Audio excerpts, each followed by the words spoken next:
O narcisista teme. Isso de você, C.S. Lewis revela. Você já percebeu como um narcisista reage quando você para de reagir às manipulações dele? Existe algo que eles temem mais do que qualquer confronto ou exposição pública, e C.S. Lewis nos revela exatamente o que é isso em seus escritos profundos sobre a natureza humana e espiritual. O que um narcisista mais teme não é a sua raiva, mas a sua paz interior. Não é o seu grito desesperado por justiça, mas o seu silêncio confiante em Deus. Não são as suas lágrimas de dor, mas a sua alegria inexplicável mesmo em meio à tempestade. Eles temem a sua libertação espiritual, quando você finalmente compreende quem é em Cristo e não precisa mais da validação deles para se sentir completo. Lewis, em Cartas de um Diabo a seu aprendiz, nos mostra como os demônios ficam desesperados quando não conseguem mais perturbar a paz de uma alma.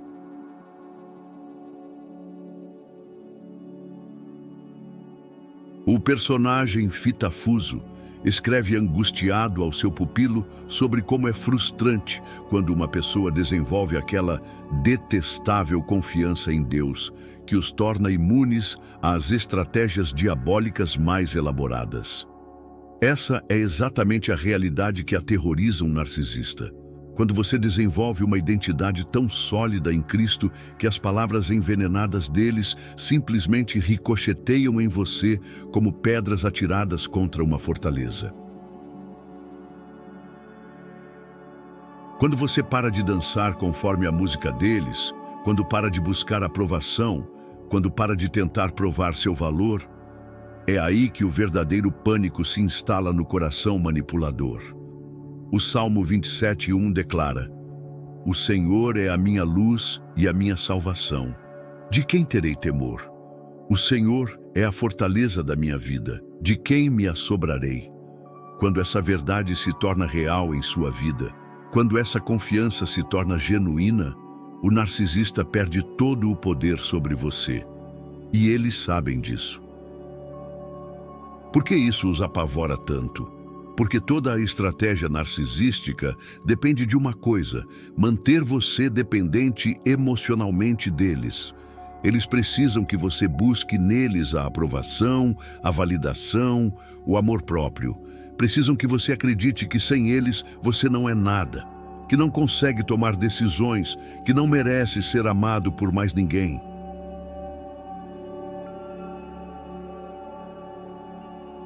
Mas quando você descobre sua verdadeira identidade como filho amado de Deus, quando compreende que nenhuma condenação há para os que estão em Cristo Jesus, Romanos 8:1, quando realmente entende que você foi criado em Cristo Jesus para as boas obras, Efésios 2:10, toda a manipulação deles desmorona como um castelo de cartas.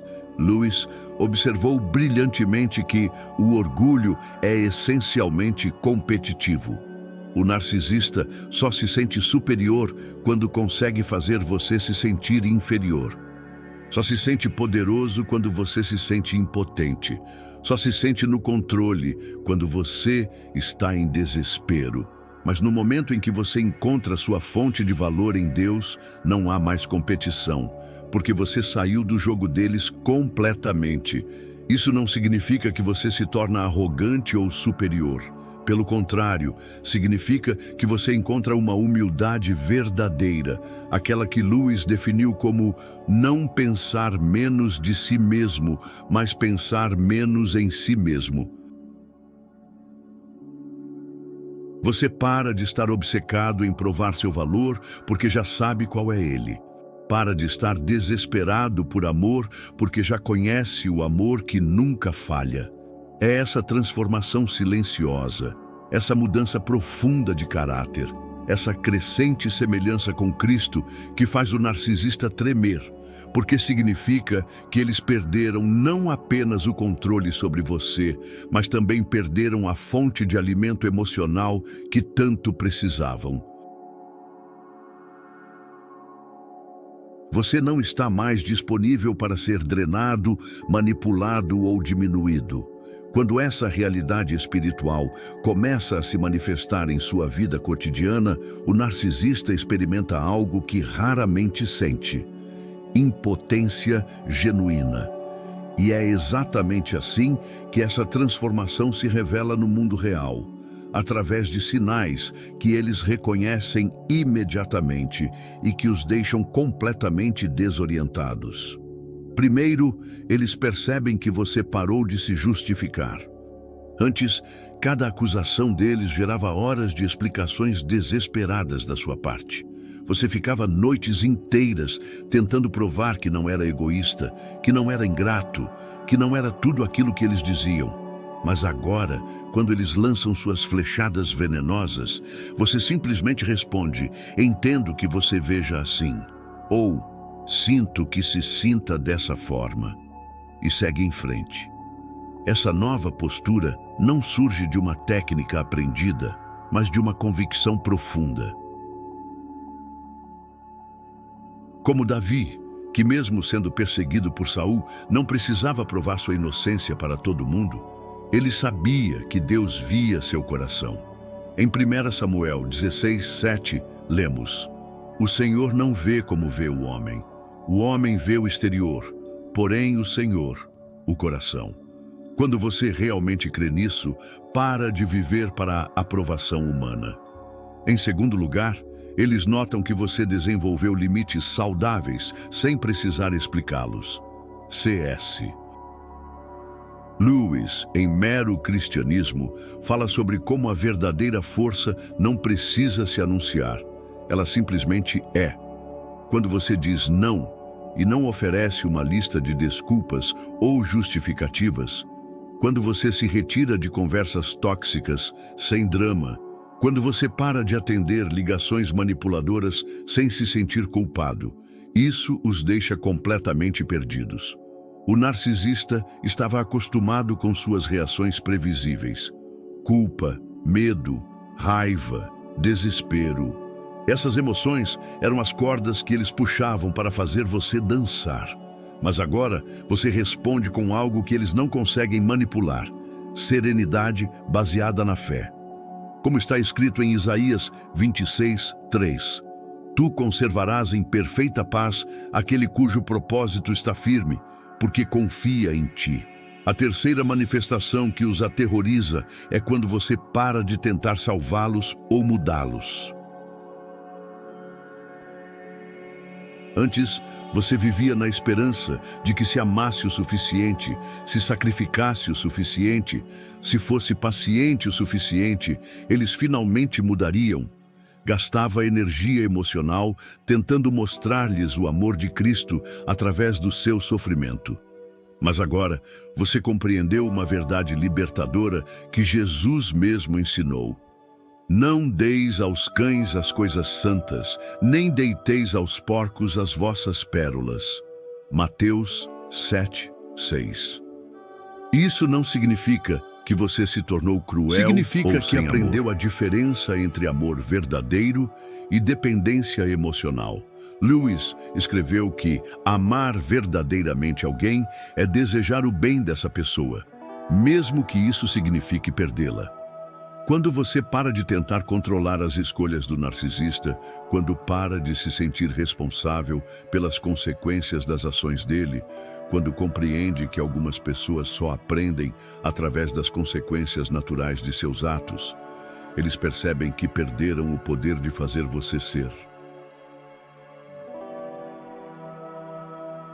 cúmplice de suas manipulações. A quarta mudança que os desespera é a sua nova alegria inexplicável. Eles estão acostumados a sugar toda a luz dos ambientes onde estão, a fazer com que todos ao redor fiquem tensos, preocupados, caminhando sobre ovos. Mas agora, você entra em um lugar e traz paz. Você sorri genuinamente. Você encontra motivos para agradecer a Deus, mesmo quando as circunstâncias não são perfeitas. Essa alegria não é fingida ou forçada. É o resultado natural de uma vida que descobriu sua fonte verdadeira de satisfação. Como diz o Salmo 16:11, Na tua presença há alegria plena. Na tua destra há delícias perpetuamente.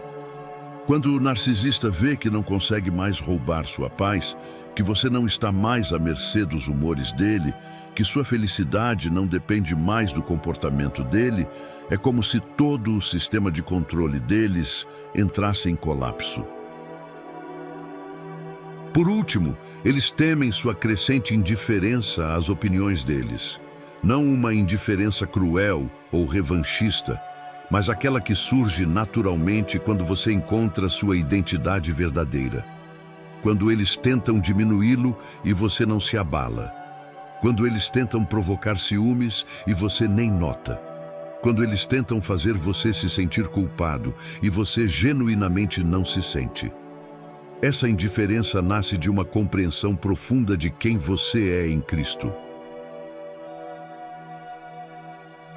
Como Paulo escreveu em Gálatas 1:10, porventura procuro eu agora o favor dos homens ou o de Deus? Ou procuro agradar a homens? Se agradasse ainda a homens, não seria servo de Cristo. Quando essa verdade se torna real, as opiniões do narcisista simplesmente perdem relevância na sua vida. Mas como chegamos a essa transformação poderosa que tanto os assombra? A solução espiritual não é um passe de mágica ou uma fórmula instantânea. É um processo de renascimento da alma que Jesus mesmo nos ensinou ser necessário. Em João 3:3, Cristo disse a Nicodemos: na verdade, te digo que aquele que não nascer de novo não pode ver o reino de Deus. Essa metamorfose começa com o que C.S. Lewis chamou de a grande rendição. Em Mero Cristianismo, ele explica que existe um momento decisivo na vida de todo cristão quando paramos de tentar melhorar a nós mesmos e permitimos que Cristo nos refaça completamente. É como a diferença entre tentar consertar uma casa velha e deixar que o arquiteto a derrube e construa uma mansão no lugar. O primeiro passo dessa solução é reconhecer nossa verdadeira condição sem Cristo. Não podemos ser libertos de algo que não admitimos estar nos prendendo. O apóstolo Paulo foi brutalmente honesto em Romanos 7:24. Miserável homem que eu sou, quem me livrará do corpo desta morte? Enquanto tentamos nos convencer de que somos fortes o suficiente, sábios o suficiente, amorosos o suficiente para lidar com o narcisismo, permanecemos presos. A manipulação narcisística funciona porque explora nossas feridas mais profundas. O medo de abandono, a necessidade de aprovação, a sensação de que não somos dignos de amor. Essas feridas não podem ser curadas por técnicas psicológicas ou força de vontade. Elas precisam do toque curativo do grande médico. Como Jeremias 17:14 declara: sara-me, Senhor, e sararei. Salva-me, e serei salvo, porque Tu és o meu louvor. O segundo elemento da solução é aprender a encontrar nossa identidade em Cristo, não nas palavras ou ações de outras pessoas. Lewis observou que tentamos construir nossa autoimagem baseada na opinião dos outros porque esquecemos de quem realmente somos. É como um príncipe que, crescendo entre mendigos, acredita ser ele também um mendigo, até que descobre sua verdadeira linhagem. Efésios 1:4-5 nos revela nossa verdadeira identidade, como também nos elegeu nele antes da fundação do mundo, para que fôssemos santos e irrepreensíveis diante dele em amor, e nos predestinou para filhos de adoção por Jesus Cristo. Quando essa verdade penetra em nosso coração, não apenas em nossa mente, tudo muda. Paramos de mendigar por amor porque descobrimos que já somos infinitamente amados. Paramos de buscar validação porque já fomos validados pelo próprio Deus. O terceiro aspecto da solução é desenvolver discernimento espiritual. Jesus nos alertou em Mateus 10:16. Sede, pois, prudentes como as serpentes e simples como as pombas. Muitas vezes, nossa generosidade cristã pode ser confundida com ingenuidade espiritual. Aprendemos a amar sem permitir abuso, a perdoar sem aceitar comportamentos destrutivos, a ter compaixão sem nos tornarmos capacitadores. C.S. Lewis, em O Problema da Dor, nos ensina que o amor verdadeiro, às vezes, precisa ser severo.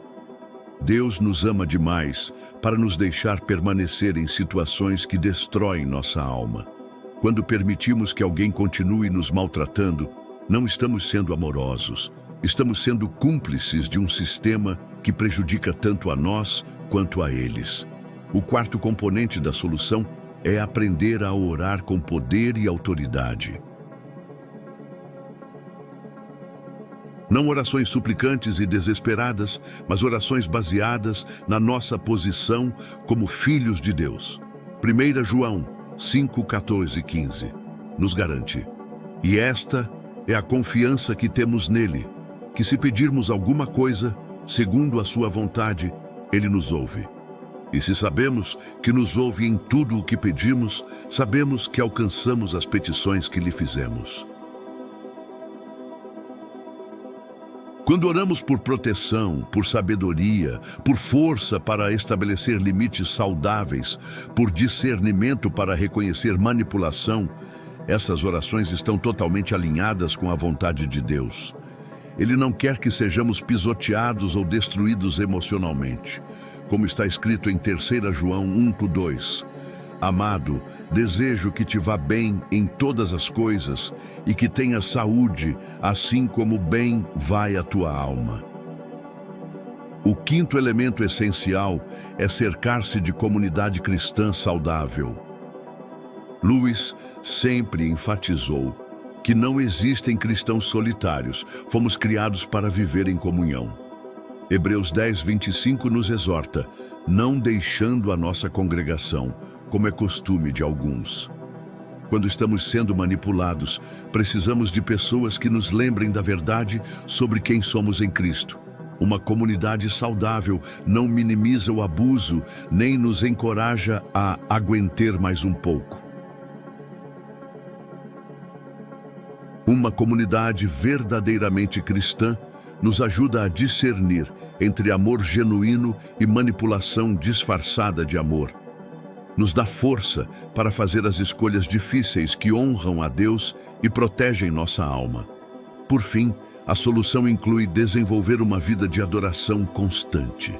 Quando nossa atenção está focada na grandeza de Deus, nas suas promessas fiéis, na sua bondade inesgotável, as vozes manipuladoras ao nosso redor ficam cada vez mais fracas. Salmo 73:25 expressa essa realidade. Quem tenho eu no céu, senão a ti? E na terra não há quem eu deseje além de ti. A adoração não é apenas música ou rituais religiosos. É um estilo de vida que reconhece a soberania de Deus em todas as coisas. É confiar que Ele está no controle mesmo quando as circunstâncias parecem caóticas. É crer que seus planos para nós são de paz e não de mal, para vos dar o fim que esperais. Jeremias 29:11. Mas como isso se traduz em ações concretas no seu dia a dia? Como viver essa verdade transformadora no mundo real, especialmente quando você ainda precisa conviver ou interagir com pessoas narcisistas em sua família, trabalho ou círculo social? A primeira aplicação prática é estabelecer limites não negociáveis com amor. Isso não significa se tornar rude ou cruel, mas significa saber exatamente onde você traça a linha e manter-se firme nela. Jesus mesmo nos deu o exemplo perfeito em João 2, quando limpou o templo. Ele não foi violento com as pessoas, mas foi absolutamente firme na defesa do que era sagrado. Em sua vida, isso pode significar dizer, não vou mais discutir esse assunto por telefone. E realmente, desligar quando a conversa se torna tóxica. Pode significar, se você continuar gritando, vou me retirar da sala. e sair mesmo que isso cause um drama.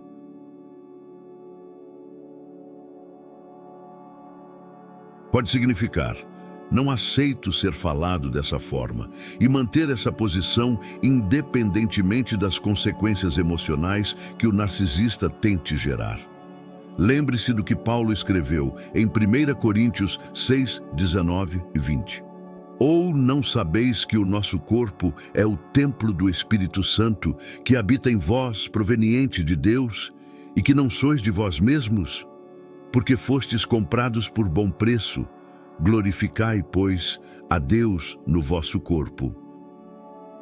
Proteger sua paz mental e emocional não é egoísmo, é mordomia espiritual. A segunda aplicação é aprender a responder em vez de reagir. C.S. Lewis observou que a diferença entre sabedoria e tolice muitas vezes está na velocidade da nossa resposta. Quando alguém nos provoca, nosso primeiro impulso geralmente não é o mais sábio. Provérbios 19:11 nos ensina: a prudência do homem refreia a sua ira, e glória sua é passar por cima da transgressão. Na prática, isso significa criar um espaço entre o estímulo e sua resposta. Quando receber uma mensagem manipuladora, não responda imediatamente. Ore primeiro. Pergunte a Deus qual seria a resposta mais sábia. Às vezes, a resposta mais poderosa é o silêncio. Outras vezes, é uma resposta calma e direta que não se envolve no drama emocional. Um erro comum que muitos cometem é tentar explicar ou justificar suas decisões para pessoas narcisistas.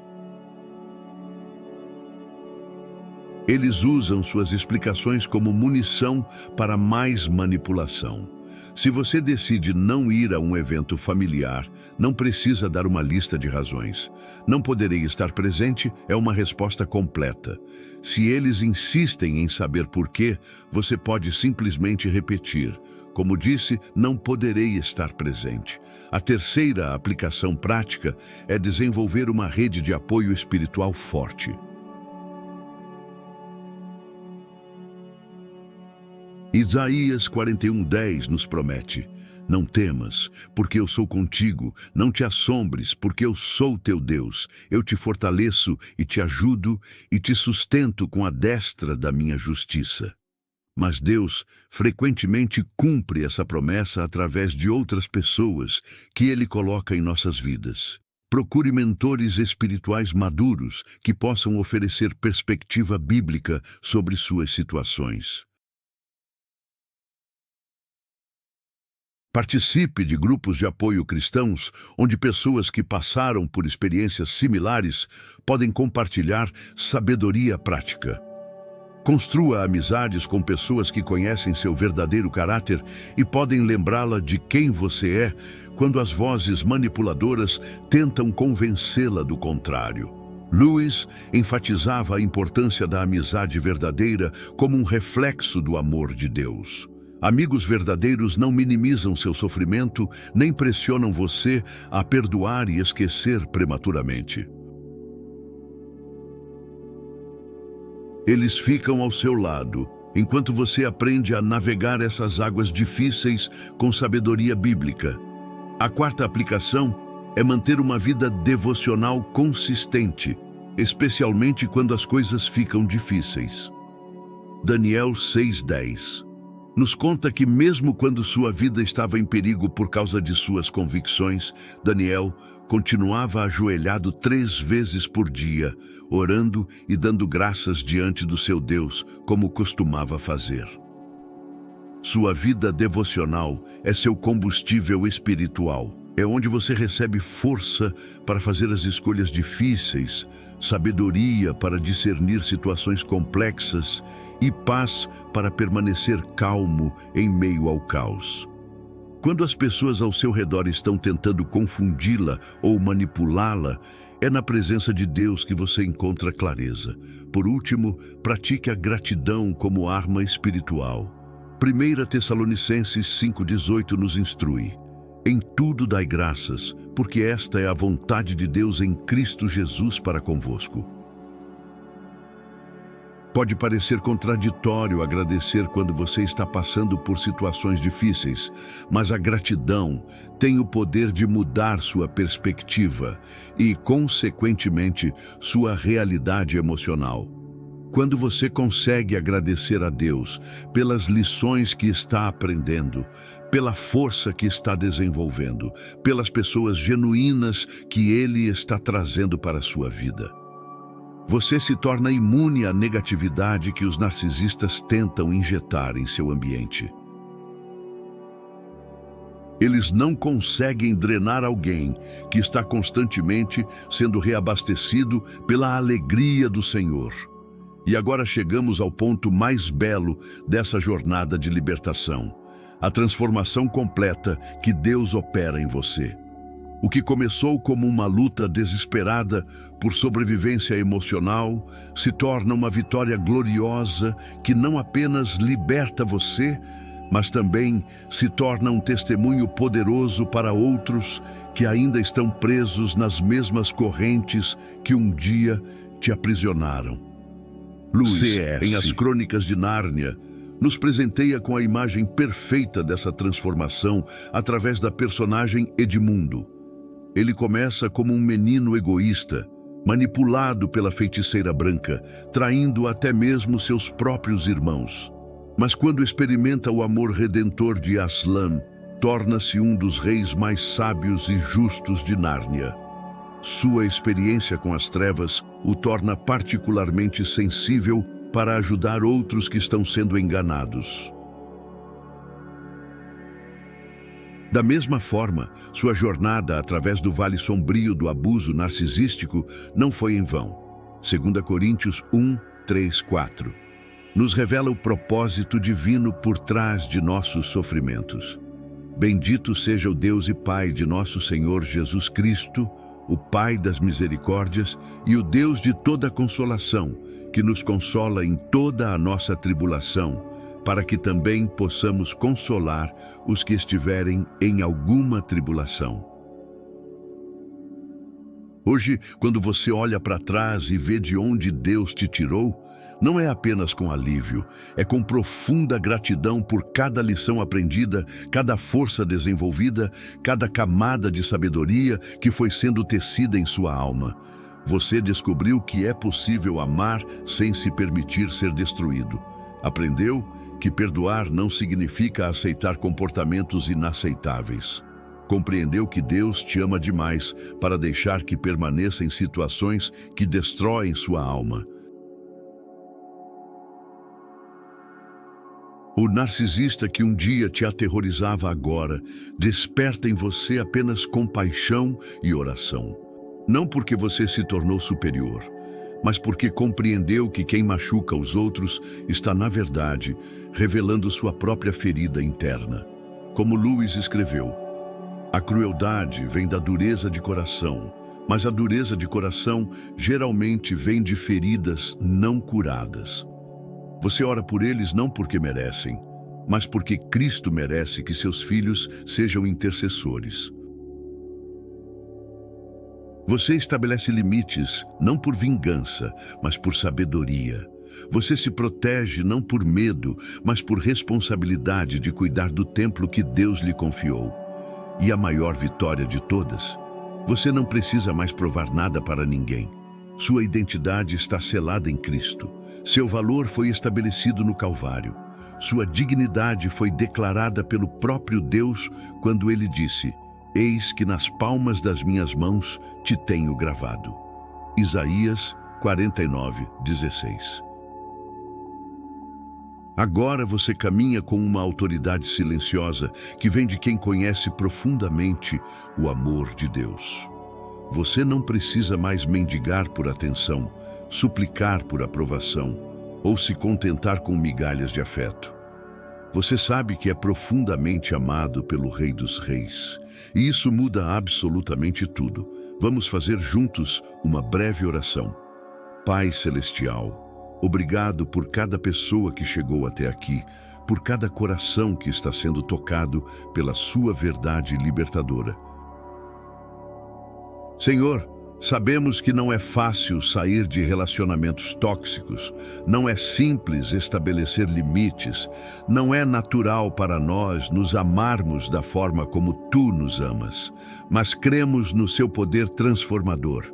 Cremos que o mesmo Deus que ressuscitou Jesus dentre os mortos pode ressuscitar nossa autoestima, nossa paz, nossa alegria de viver. Dá-nos sabedoria para discernir, coragem para agir e graça para amar sem nos permitir ser destruídos. Que cada pessoa que nos assiste encontre em Ti a fonte de valor que nunca pode ser tirada por palavras humanas. Em nome de Jesus, amém.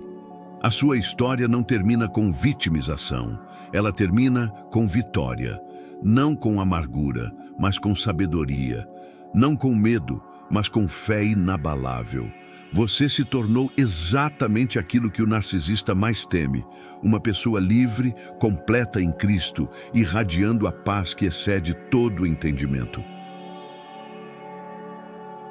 E agora é sua vez de ser luz para outros que ainda estão caminhando na escuridão. Compartilhe sua história. Conte seu testemunho. Seja a voz de esperança que alguém precisa ouvir hoje. Comenta aqui embaixo o que mais te marcou nessa reflexão. Você já viveu algo parecido? Está conseguindo aplicar esses princípios na sua vida? Sua experiência pode ser o encorajamento que alguém precisa para dar o primeiro passo em direção à liberdade. Se você ainda está na batalha, não desista. O melhor de Deus ainda está por vir na sua vida. Se você já venceu, conte sua vitória para fortalecer a esperança daqueles que ainda estão lutando. E não esqueça de seguir o canal para mais reflexões que vão transformar sua perspectiva sobre vida, fé e relacionamentos. Que Deus te abençoe poderosamente.